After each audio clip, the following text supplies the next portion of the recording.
Hello there. Just getting set up here.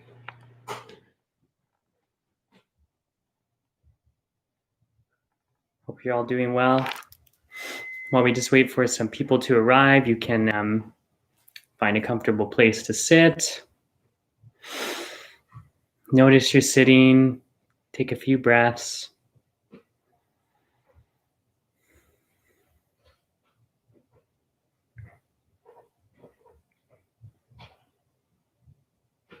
Let whatever thoughts of the day before, just letting them be. Thoughts of what's to come, the meditation ahead, letting that be as well.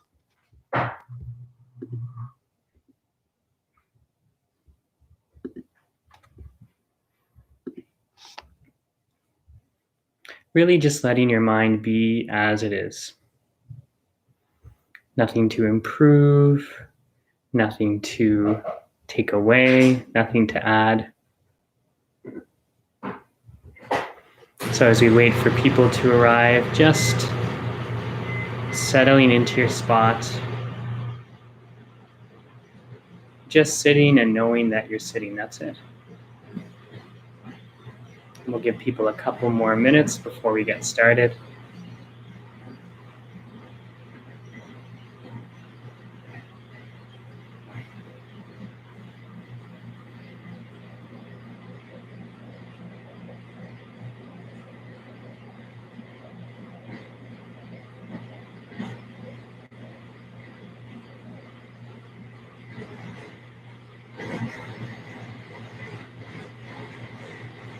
We'll do a little mini meditation before we begin. So as you sit, somewhat relaxed, back a little straight, see if you can notice the silence that's already in your mind.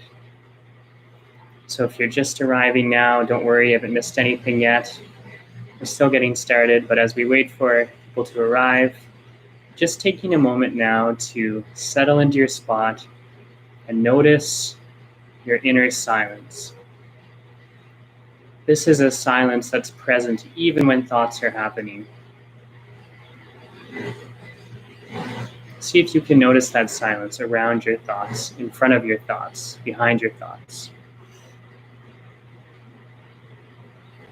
in between your thoughts. Just notice that silence.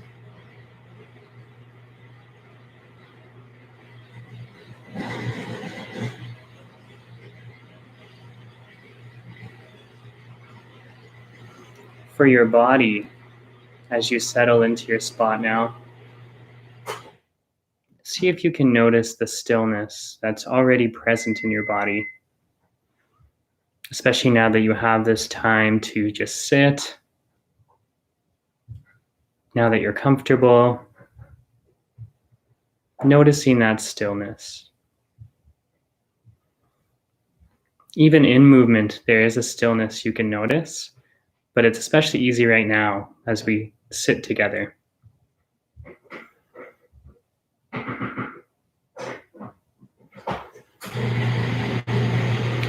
And then finally, notice the spacious quality of your mind that's already there. Your mind is like the sky, like space. Much bigger than the brain between your ears. See if you can notice that space. You don't have to create it.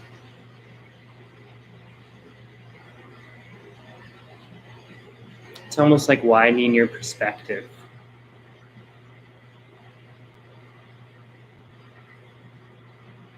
Just see if you can notice that spacious quality of mind.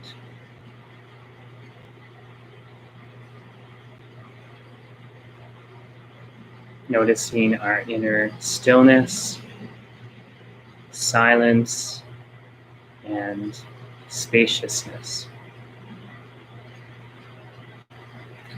Whenever you sit down to meditate, you can notice these three aspects. So in Buddhism, it's called the three gates: the body, the speech, or energy or intention, and the mind. So we can always attend to those three very quickly, noticing the stillness of body, especially as we sit here together and take some time. You can notice when you're sitting in the car, the grocery store, standing in line, taking a quick moment to notice that stillness. Then for speech, the second gate, where if you're not talking, unlike me, noticing that silence, noticing the silence between thoughts, around thoughts. And then the third gate, which is the mind, noticing the space that's present in your mind. Often when we're stressed out or angry, our mind can seem very small, but it actually hasn't gotten smaller. It's just that our focus has gotten very small on the things that are bothering us. But that spacious quality of mind is always present, always there. You can think of it as being like awareness, just the mind that knows. If you check in with your knowing right now, see what you know. You know there's space around you. You know whatever sounds are in the environment. You know sensations in your body. You know what you can see. So that bare knowing is quite spacious. It's before our mind tells stories about the things we know. So before those storylines or commentary, conceptual thought takes over, there's a bare instant of knowing. That's that broad, spacious quality of mind.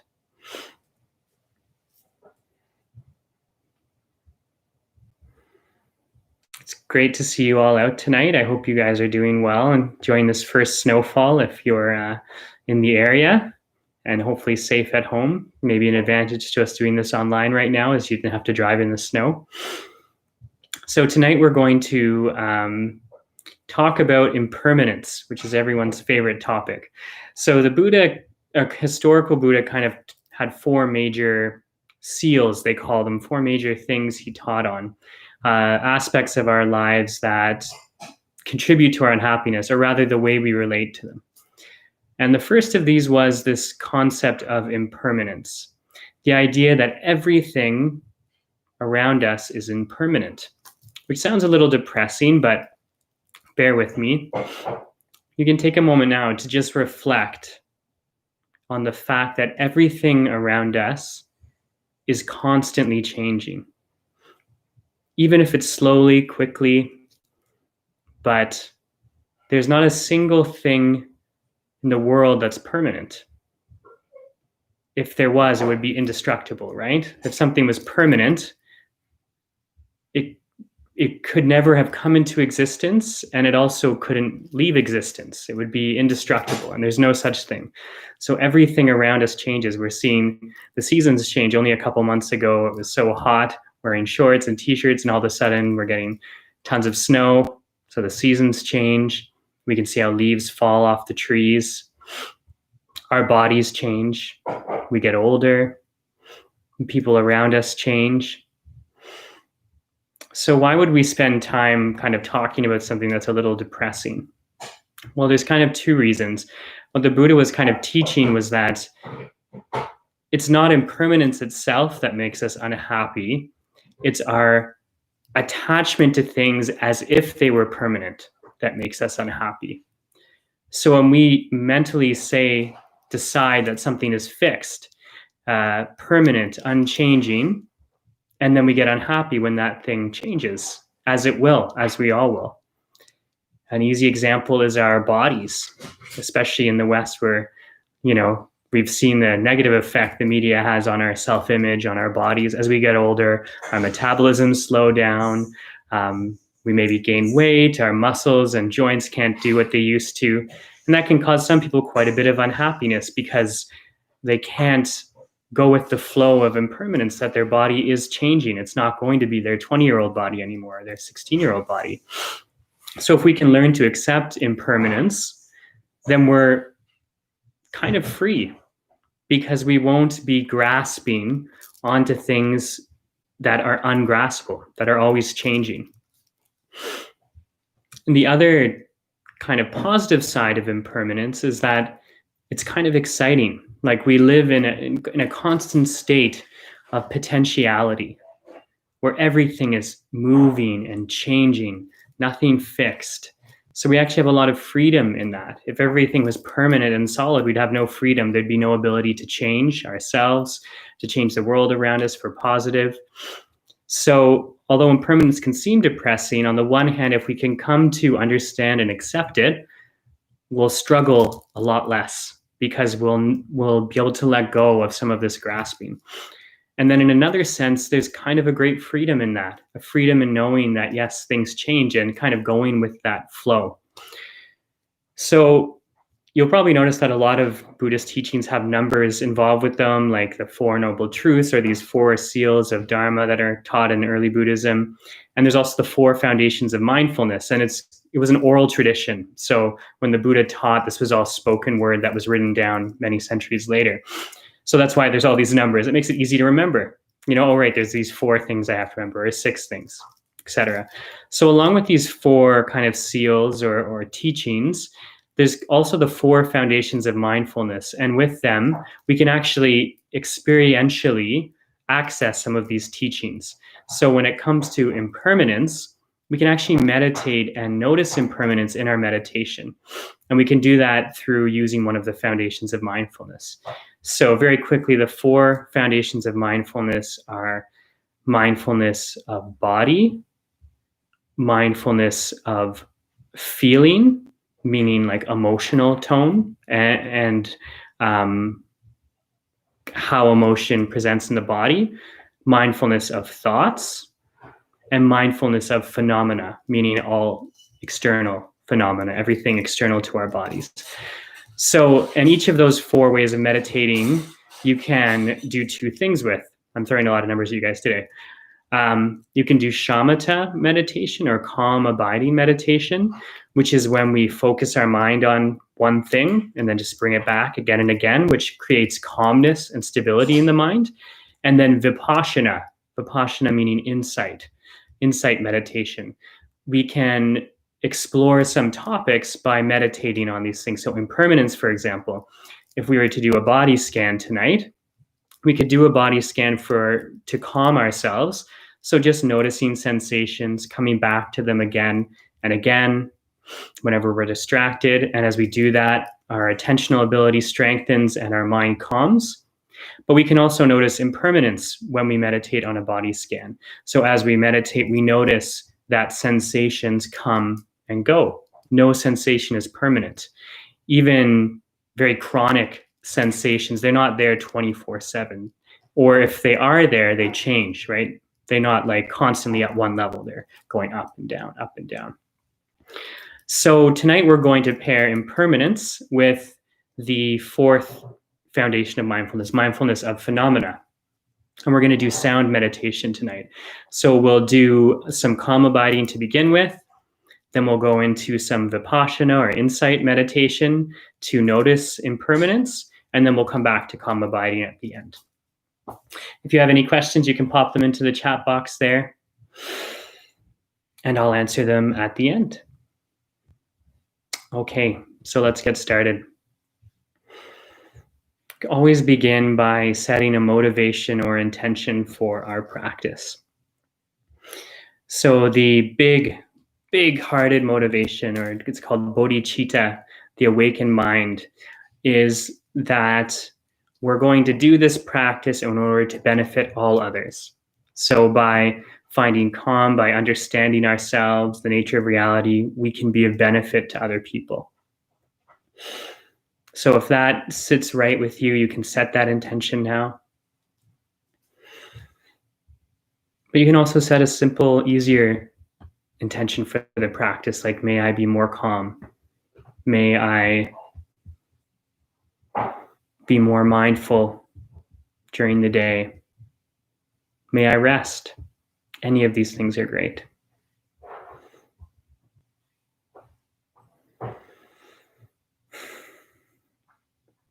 And we can begin. You can start with your eyes open or closed. It's totally up to you.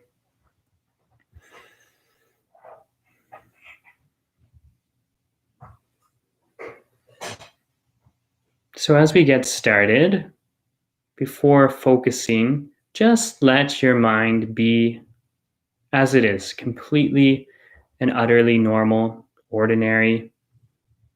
Don't need to focus on anything. Don't need to not focus on anything.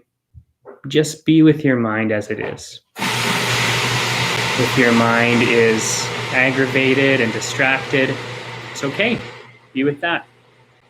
If you're happy and calm, you can be with that.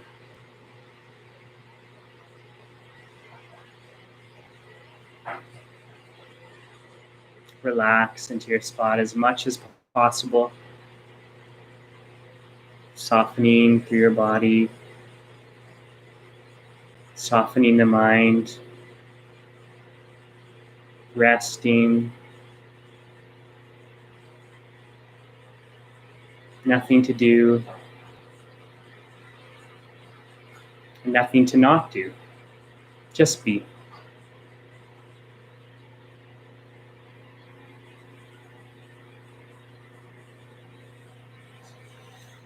Now bring your attention to the sounds that are happening around you.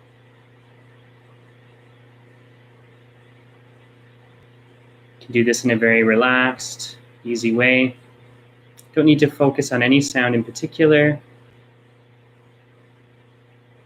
Just let your ears follow sound as it appears.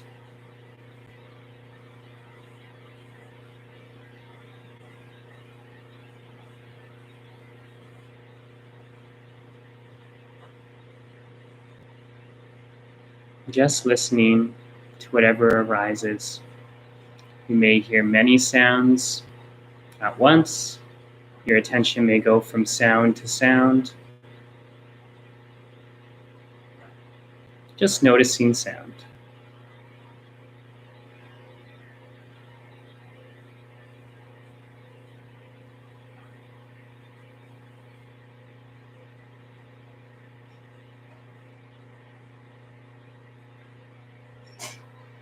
You may find yourself quickly getting distracted by thoughts, memories, whatever comes up.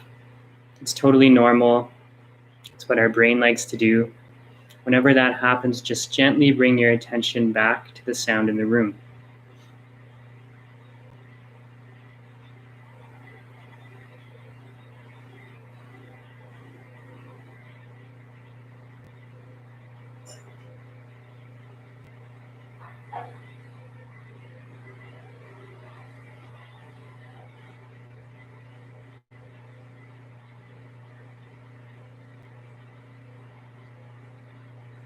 You may find that your mind, your brain wants to tell stories about all the sounds you hear. What's making that sound? Do I like that sound? Do I not like that sound?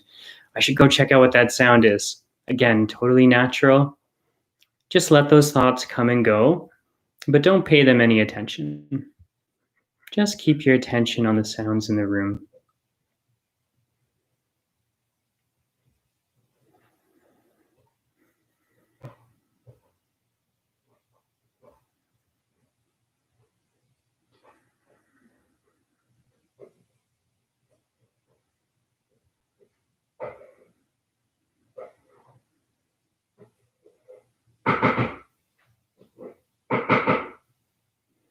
Just the same action again and again. Whenever distraction arises, we lose ourselves, get lost, don't notice sound. Gently coming back to sound. Again and again, not worrying about the distractions that came before or what will come after. Just noticing sound in the moment right now.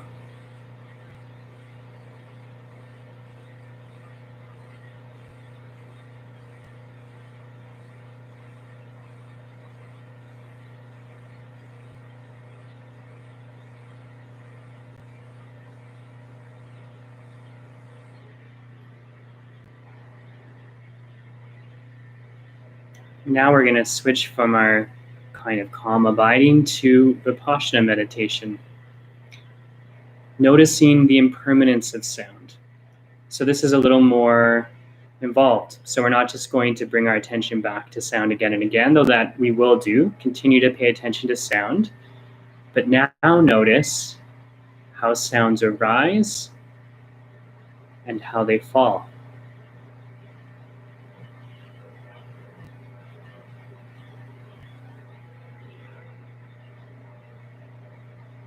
It's very simple, don't need to use much energy.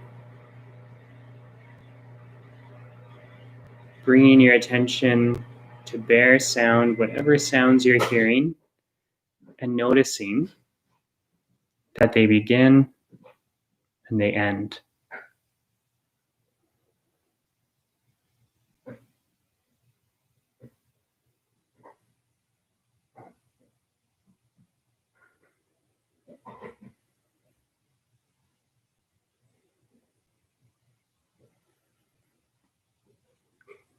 Using that same technique of coming back to sound whenever you're distracted, but noticing how sounds change.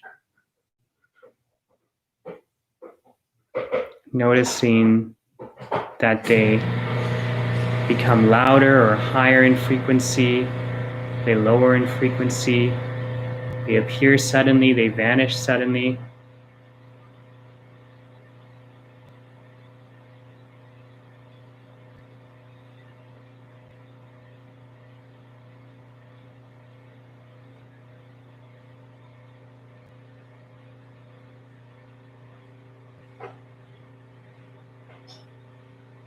We don't have to make the sounds do anything. We don't have to try hard. This will just happen on its own. Sound will arise and sound will fall. Just notice it.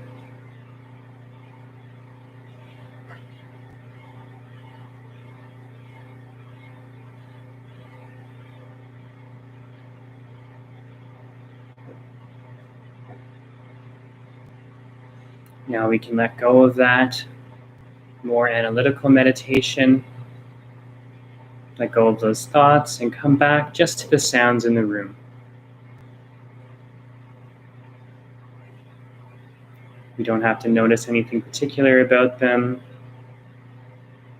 Just bringing our attention on the bare sound itself.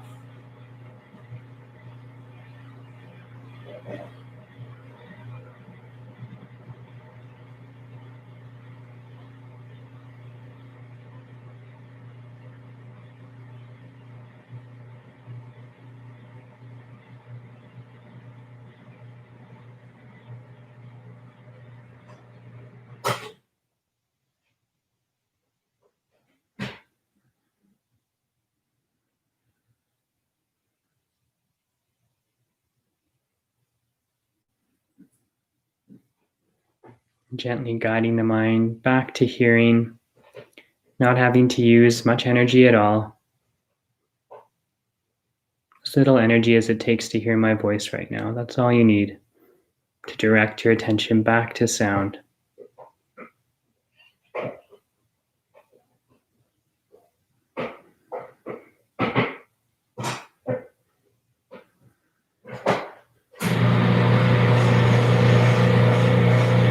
And now let go even of that. Let go into the spacious quality of mind. You don't have to control your attention. Don't worry about getting distracted. Don't worry about not being distracted.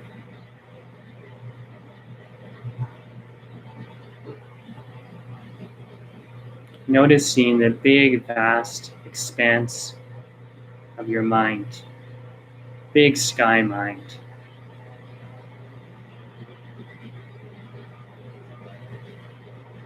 All phenomena, all the foundations of mindfulness, the different things we meditate on, they arise like clouds in the sky. They appear and they dissolve. They're impermanent.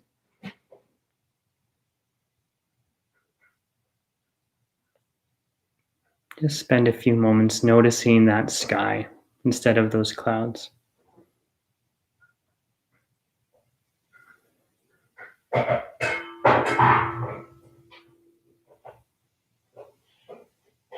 And as we come to the end of the guided portion tonight, we can do this practice of dedicating the merit. So when we dedicate the merit, we dedicate all the benefit that we got from this to anyone who needs it. That doesn't mean you lose it. You always have more to share. So may whatever benefit we receive through this practice be shared with all beings.